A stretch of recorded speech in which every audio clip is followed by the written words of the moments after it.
تو میں عرض کر رہا ہوں کہ ثابت ہوا کہ یہ تلاوت بھی کرتا ہے، پڑھتا بھی ہے، پاک بھی کرتا ہے، علم بھی دیتا ہے اور حکمت بھی سکھاتا ہے۔ عجیب امی ہے۔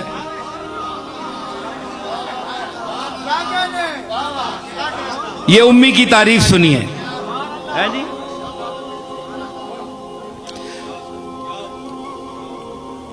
یعلمہم الکتاب والحکمہ وَإِن كَانُوا مِن قَبْلُ لَفِي ضَلَالٍ مُبِينٍ ضلال مبین۔ یہ سواد دواد میں بھی بڑا جھگڑا پانے، حالانکہ گل کوئی بھی نہیں، یہ تلفظ ہے۔